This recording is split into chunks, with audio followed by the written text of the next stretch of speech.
Have you ever felt that despite all our progress in equality and, freedom, modern relationships sometimes seem to lack a certain spark, like a deep magnetic pull? Oh, absolutely. It's a subtle thing, isn't it?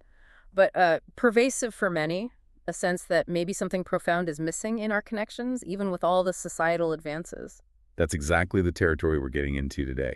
We're doing a deep dive into a really powerful and sometimes, let's be honest, pretty provocative book, David Deida's The Way of the Superior Man. Yeah, it's definitely not your standard self-help fare. No, it offers this unique framework for looking at masculinity, femininity, and how these sort of fundamental energies interact, not just for relationships, but for living a purposeful life too. Right.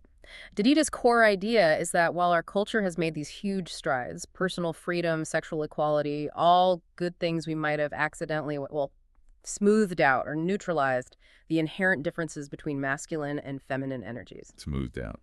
And his argument is that this leveling, this sort of neutralization, often leads to unhappiness and intimacy, and even a feeling of being spiritually thwarted. Right, spiritually thwarted. So just to be clear, this isn't about like going back to rigid old-fashioned gender roles, is it? Not at all. He really emphasizes moving beyond what he calls the macho jerk, all spine, no heart, or the sensitive wimp who's all heart but no spine. Okay. It's about integrating both, uniting heart and spine, and finding that passion, sexually and spiritually, by understanding polarity. Polarity. Okay, we'll unpack that. Now, who is this book actually for? Well, it's primarily written for men with what Deida calls a masculine sexual essence, and it assumes their partners have a feminine sexual essence. Oh, right. But, and this is crucial, he stresses the principles are universal. You just adapt the language to your own situation. Doesn't matter about anatomy, gender, sexual preference. He figures about 90% of people lean strongly one way or the other, masculine or feminine in their core essence. Got it. And of course, the standard disclaimer applies here. Always. Deida's work and our chat today offers perspectives and practices. It's definitely not specific medical, psychological, or spiritual advice. You should always talk to a qualified professional for your individual needs. Okay, good. So our mission for this deep dive is basically to pull out the core insights from Deida's framework, give you a kind of shortcut to understanding his vision for purpose and conscious, passionate relationships. Exactly, a roadmap to his main ideas. All right, let's start with that foundation then. Part 1. Understanding sexual essence and polarity. He talks a lot about the evolution of gender, specifically this 50-50 stage. What does he mean by that? So Deida observes, particularly from the 60s onwards, this big cultural shift happened. You had men starting to embrace their, quote, inner feminine, think expressive emotions, maybe a more carefree vibe. Right, long hair, etc. Yeah. And at the same time, women were amplifying their inner masculine, focusing more on careers, financial independence, being assertive. And he sees that initial shift as positive, yeah. Absolutely. He acknowledges it was a good thing, leading to more whole individuals, less fragmented people, and obviously, greater social and economic equality. Huge benefits there. But there's always a but, isn't there? There often is. He points to a major side effect. While we gained all that, we also developed what he terms sexual neutrality. Sexual neutrality. Yeah. What does that actually do to relationships? Well, his memorable phrase is, bank accounts are balancing while passions are fizzling out. Ouch. Yeah. The core idea is that for ongoing sexual passion, for that real deep intimacy, Deida argues you need two distinct complementary poles, masculine and feminine energy. And this is key, regardless of the partner's gender. Oh, okay. So it's not just about men and women in the traditional sense. Exactly. He's very clear this applies everywhere. Homosexual relationships, too. He uses examples like top and bottom, butch and femme. The principle is the same. Right. You need that energetic polarity, a more masculine pole and a more feminine pole, for that deep, attractive juice, as he calls it. Without it, things can become loving friendships, but the passion often fades. Okay, that makes sense. So if this polarity is so vital, how does he define these sexual essences? What's the core of the masculine one? The masculine sexual essence, according to Deida, is fundamentally driven by a deep core desire for mission, for purpose. Also freedom, competition, that feeling of putting it all on the line. Okay. It's why, he suggests, things like competitive sports or stories of heroism often resonate deeply. For a man with this essence, life feels, well, empty, without discovering and living his deepest purpose. And the feminine essence, Right. how does that contrast? It's driven by a deep desire for love, for fullness. Fulfillment comes from love, flowing fully in intimacy, in family life. Think romantic stories often appealing more. And this drive for fullness means the feminine tends to fill empty spaces, maybe literally with knickknacks or metaphorically with conversation or even ice cream, Right. whereas the masculine might seek emptiness to de-stress, like zoning out with TV or ejaculation. Different ways of handling energy. Interesting contrast. So what happens if someone tries to deny their core essence, tries to be like perfectly balanced? He argues that trying to maintain this falsely balanced persona, suppressing your natural core, leads to real problems. Like what?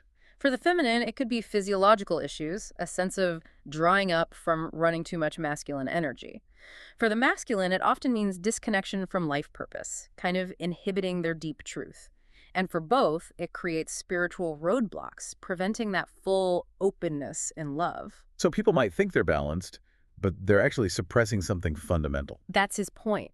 They think they've achieved balance, but really they're just squashing their natural desires, which creates this internal friction and dissatisfaction.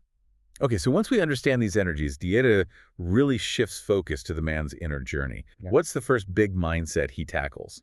Something about the illusion of completion. Ah, yes, chapter 1. It's a big one. He observes that many men live with this underlying belief that, one day things will be sorted, the struggles will end, they can finally relax, do what they really want. The someday I'll myth. Exactly. And Deida's insight, which can be quite jarring but transformative, is simply, it never ends. Fulfillment isn't about reaching some final destination of ease. It's about embracing the continuous journey. So the challenge is to live now, not wait. Precisely. Live fully now while giving your unique gift. He's very practical here. He says, dedicate at least 1 hour every single day to what you truly love, what you feel called to do. Stop postponing. Postponements, he argues, are usually just excuses for lacking creative discipline. Give your gift today. He also slips in a point there about relationships. Don't try to fix your woman or hope she'll get easier. Yes, it's a profound shift. Instead of seeing her moods or challenges as problems to be solved, he advises embracing them. Even find the humor in what he calls the unending emotional drama. Unending emotional drama. Okay. His point is, your unwavering love and presence are what actually help realign her, bring her back to fullness, not your attempts to tinker with her. That's a lot to take in. Yeah. He also pushes this liberation idea with a really provocative practice about fathers. Live as if your father were dead.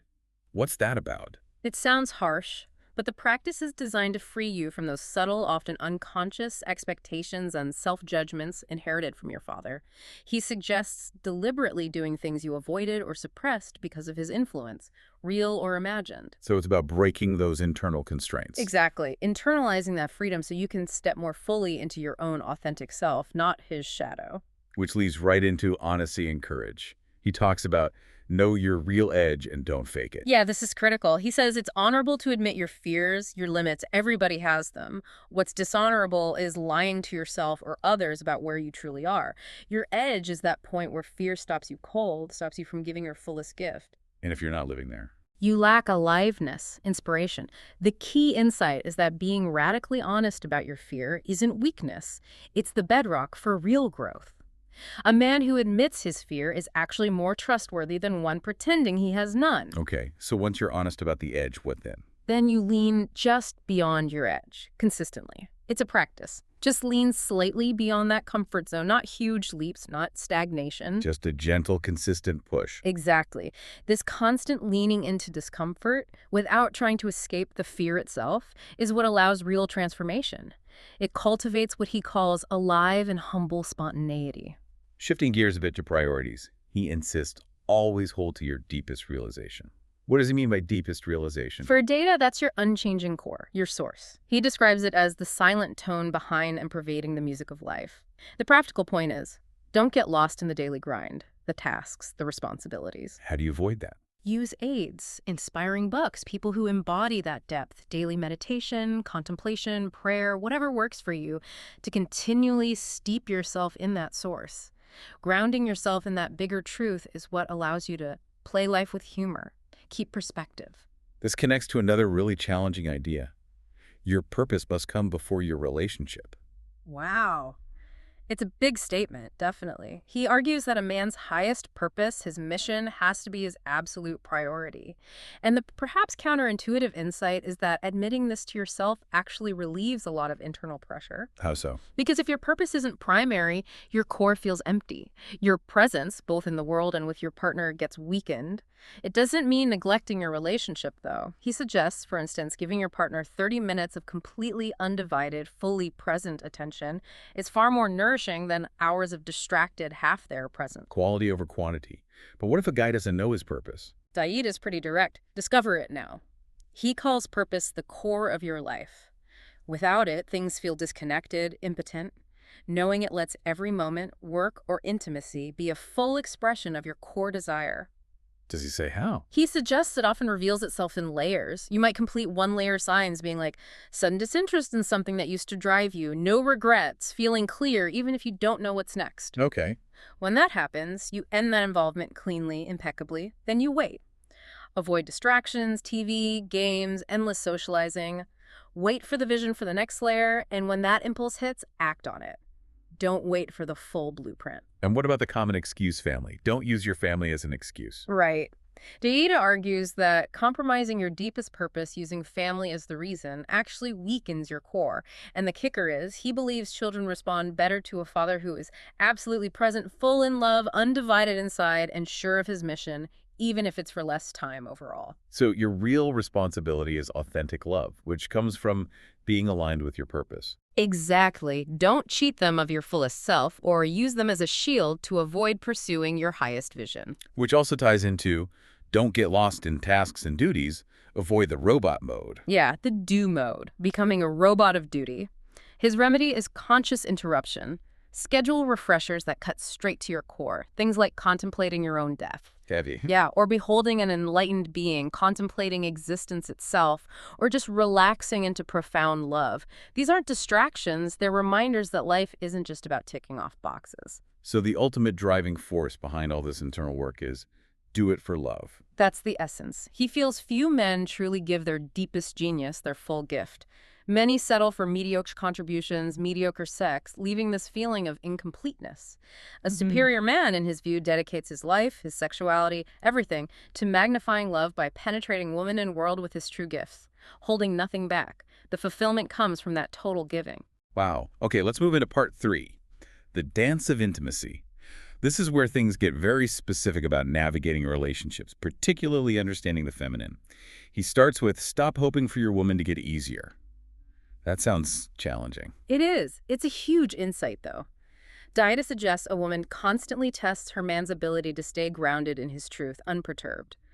Her testing, complaining, challenging, doubting isn't necessarily malicious. It's her way of feeling his strength, integrity, and openness. So it never stops. He says it never stops, and it actually intensifies as the man grows stronger. The task isn't to get frustrated or try to shut it down, but to appreciate it as her deep desire for his truth and love, and maybe even find the humor in it. Okay. He also has that interesting take.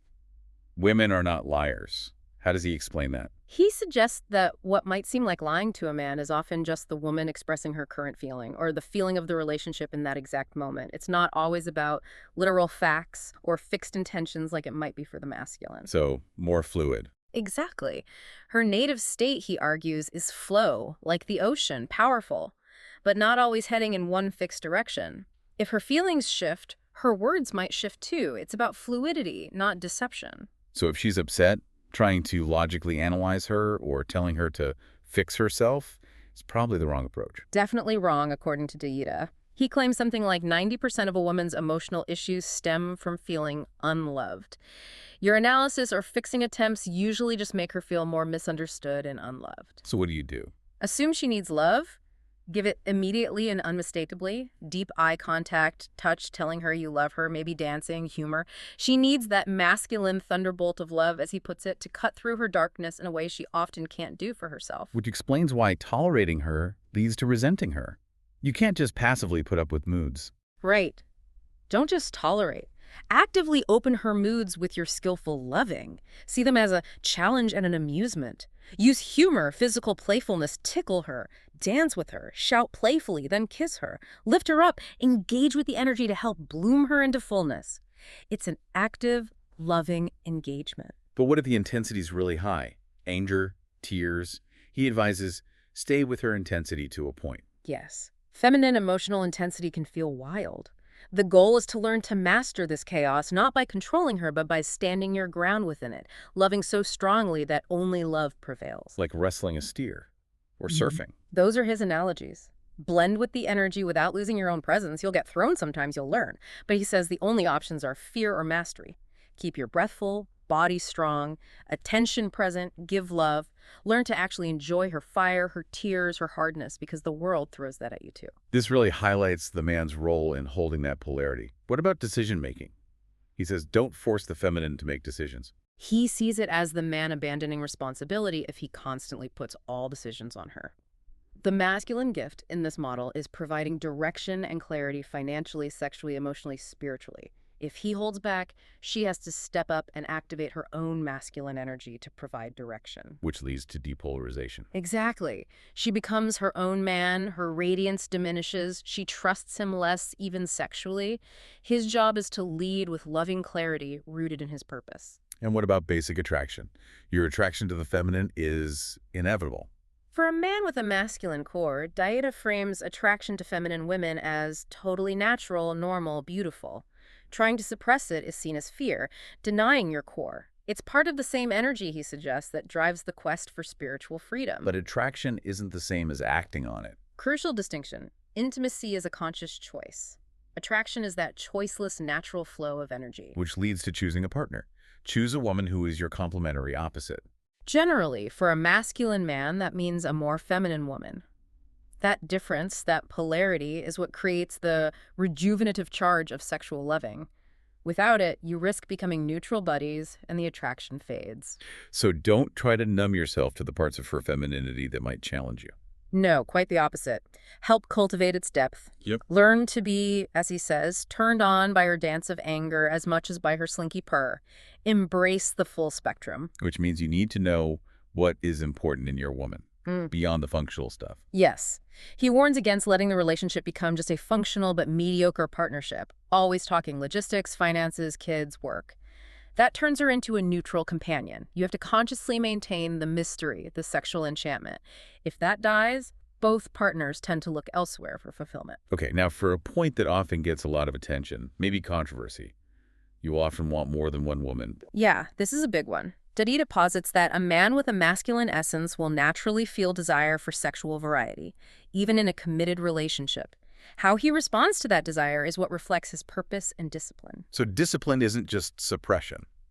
Not in his view, it's about your highest desires ruling lesser ones through loving action grounded in understanding and compassion, not just clamping down. He also suggests a man should really demonstrate his capacity for deep communion and passion with one woman before even considering anything more complex. It definitely challenges conventional norms. He also mentions young women offer you a special energy. He talks about the radiant, sort of unobstructed feminine energy often found in youth, less layered with what he calls masculine functional protection. He sees this as heart rejuvenating, not purely sexual, and emphasizes honoring it without imposing desire. It's presented as a specific quality, potent for the masculine. And each woman has a temperature that can heal or irritate you. Energy needs. Yeah, like different energetic vibes, some feel cooling, some hot. Attraction can shift based on these temporary energy needs, like craving different foods. He says these needs can often be met non-sexually, like through massage. The warning is not to mistake a temporary shift in energy need for a fundamental reason to end a long-term relationship. Got it. A really crucial point seems to be she wants to relax in the demonstration of your direction. Deeply important in his model. A woman with a feminine core wants to relax into her feminine. To do that, she needs to trust her man is capably handling the direction financially, sexually, emotionally, spiritually. If he's wishy-washy or lacks clarity, she has to step into her masculine to create order. That stresses her out, diminishes radiance. Exactly, makes her emotionally angular. So his core responsibility is knowing his purpose and arranging their lives from that solid foundation, providing that loving clarity, wisdom, and certainty of direction. Okay, final point in this section, and it's another confronting one. She wants the killer in you. What on earth does that mean? He's quick to clarify, not literally being a killer. It's about the capacity to kill if necessary, that deep primal fearlessness, the willingness to face death for love's sake, the dark masculine energy of the warrior. So it's about facing her intensity. Precisely. She wants to feel you can face her closure, her anger, her tension without flinching, without minimizing her. Your persistence in loving her, unafraid of her dark energy, is what makes you trustworthy. If you collapse or react badly to her, test money, sex, emotions, she won't fully trust your lighter qualities until you've shown you can handle the darker ones. It's not about pleasing her, it's about learning to pervade everything, including her challenges, with consciousness and love. Wow. Okay, let's dive into part 4. Practices for the superior man integrating body, sex, spirit. Starting with abundance. The feminine is abundant. Deida's perspective here is that feeling a lack of women, of life's support, is actually resistance to receiving feminine energy, which he sees as totally abundant everywhere. Life itself is feminine energy. Here's the practice. Embrace the present moment like it's a woman. Relax your body. Feel life as a physical embrace.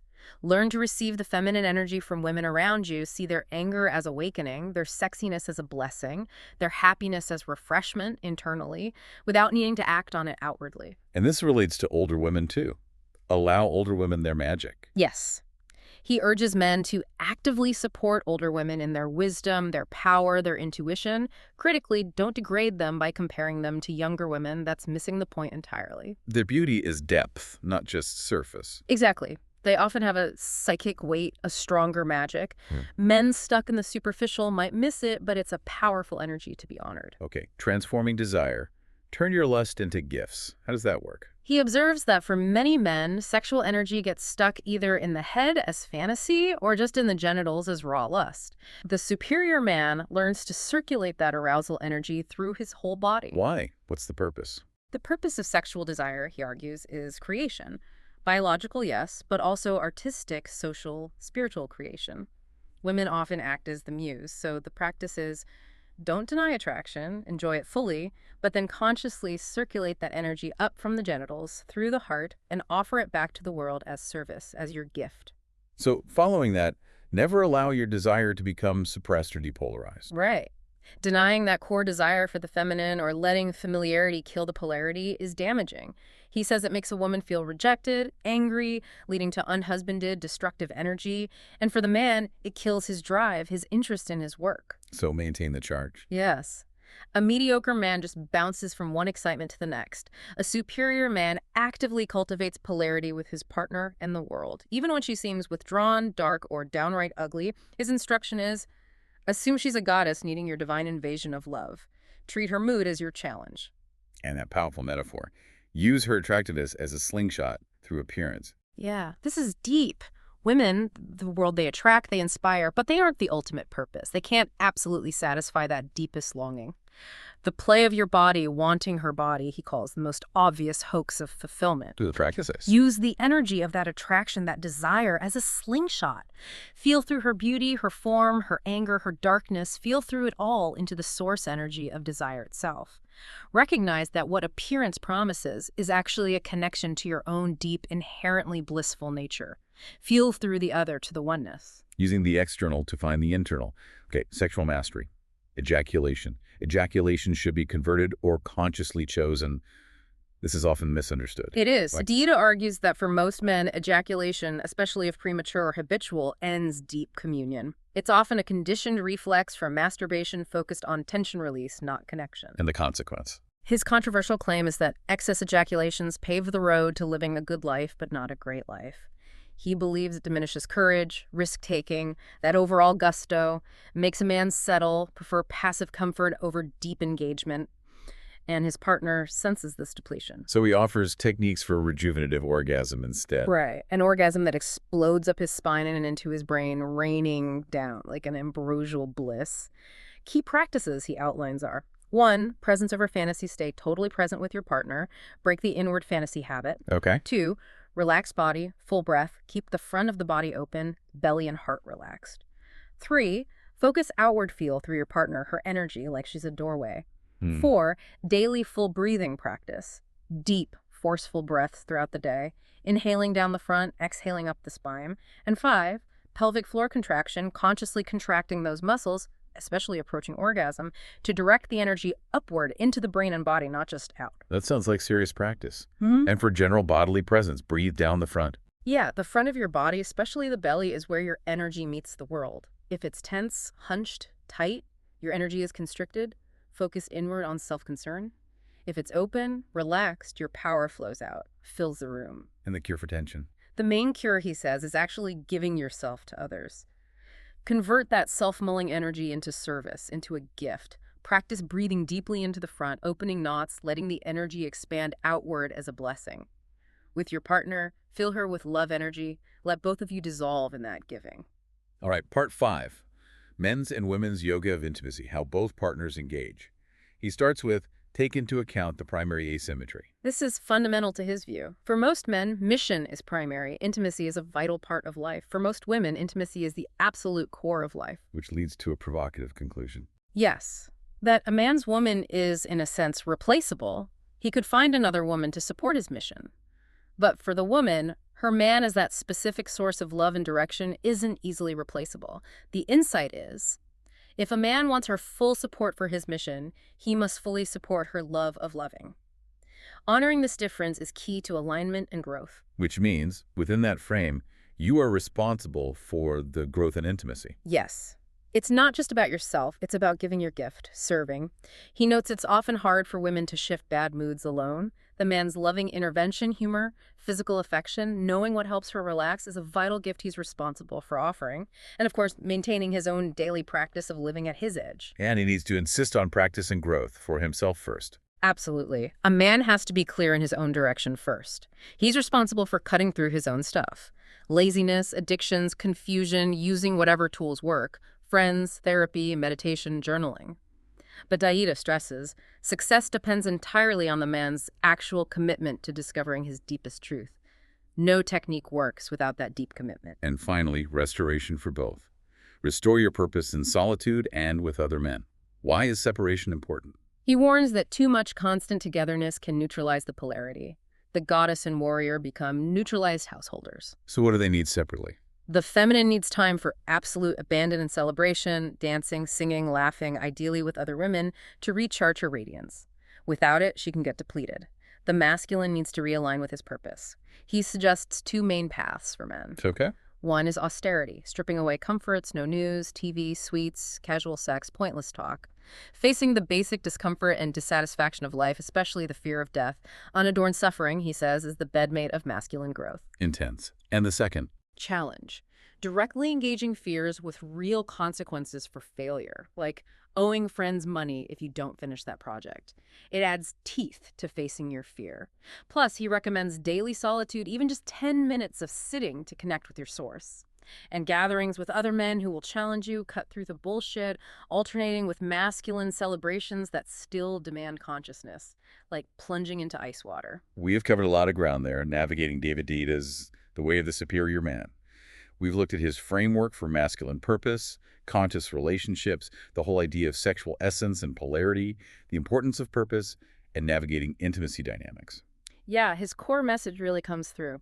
True fulfillment isn't about chasing comfort or avoiding difficulty. It's about consistently leaning into your edge, turning desire into a gift, and meeting everything, the world, your partner, your own challenges with unwavering love and conscious presence. It's definitely not the easy path, but he presents it as the path to profound aliveness. And to leave you with one final thought from Deida, he pushes even further, suggesting that ultimately, the way of the superior man renders obsolete everything that can be known or experienced.